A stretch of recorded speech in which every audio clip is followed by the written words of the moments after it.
Don't turn around. Chapter 4. There was a buzz at school the next day. Everyone was talking about recent stories in local newspapers and on morning news shows about the discovery of Shizuko's body.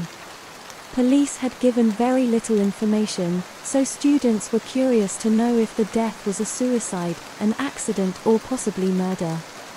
Not more than an hour into instruction, Sayuri, Hana, Nomi, and Eika were pulled from their classes. A pair of detectives had come to their school, and they were looking for answers that would lead them to who was responsible for Shizuko's death. Hana was first to be questioned. "How close were you to this Shizuko girl?" asked Detective Yamamoto. "I wasn't close to her at all," replied a defiant Hana. "I didn't even know her. I have enough friends. I don't need any more than what I already have." "Really? Then how do you explain why the janitor told us he saw you and your friends leaving school with her?" "I don't know what you're talking about," replied Hana. "We didn't go anywhere with her. She might have been leaving school at the same time as us, but that doesn't mean we were hanging out with her. Besides, what does the janitor know? He's so old he can barely see. But he can see well enough to get excited whenever a pretty girl walks by him. It's him you should be investigating, not me. He did say something about not having his glasses on when he saw the girls," said Detective Tamaki. "He might have been mistaken." "You know, I have a daughter about your age," said Yamamoto. "She has a good life.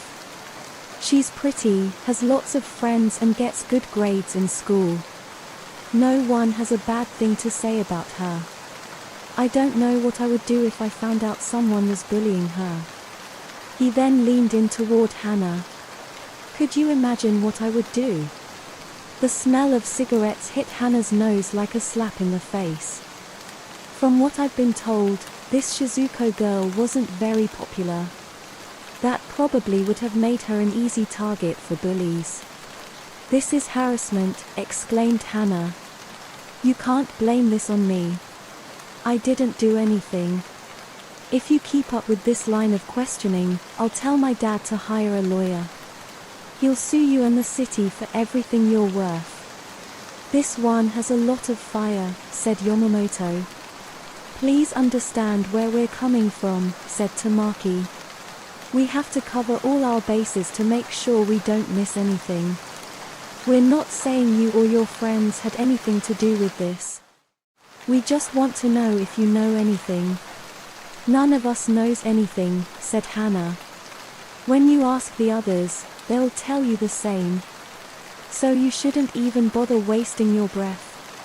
She probably just killed herself. You said it yourself. She didn't have any friends." "Suicide?" asked Yamamoto. "We've been seeing a lot of those lately. People are always looking for the easy way out." He then pulled out a cigarette and lit it. "Smoking isn't allowed on school grounds," said Hana. After taking a puff, Yamamoto grinned, showing his teeth that had been yellowed from years of his bad habit. "We'll just let this be our little secret, okay?" he said. "I'm sure a girl like you is good at keeping secrets." After school, the girls met up in an empty classroom. "So, everyone stuck with the story," said Hana, staring out the window. "I told you there was nothing they could do to us if we all just stuck together." "Is it over?" asked Nomi. "Are the police done with us?" "It's never over with them. So be careful what you say. They could have microphones hidden everywhere. I'm sure they'll wiretap our phones. And if you ever see someone watching you from the shadows, it's probably them." "I don't want to live like that," said Nomi. "Well, that's too bad," said Hana. "That's what happens when you're a criminal." "Stop trying to scare her," said Sayuri. "She's been through enough." "Don't worry about it, Nomi-chan," said Eika. "The worst is over. There's nothing that they can do to us. So cheer up, okay. Really? Asked Nomi. Aika gave her friend a nod and a smile. I don't know about the rest of you, but all this talk has made me hungry, said Hannah. Aika, treat me to sushi. When making the request, Hannah had used a much friendlier tone. It was something that neither Aika nor Nomi had ever picked up on. But Sayuri always noticed how friendly Hannah became when she wanted something. Okay, replied Aika. Are you coming? Nomi, asked Hannah.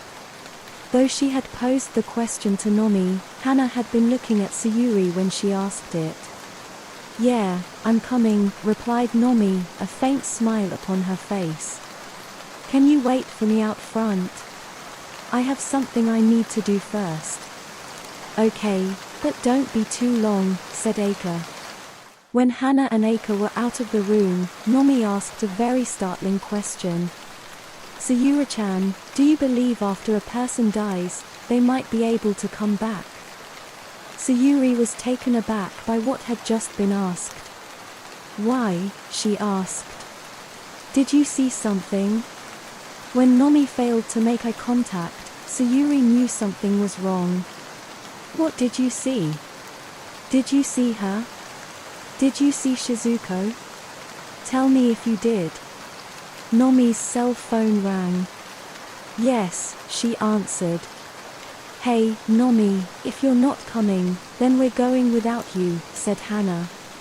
I'll be right there, said Nomi before having Hannah abruptly hang up on her.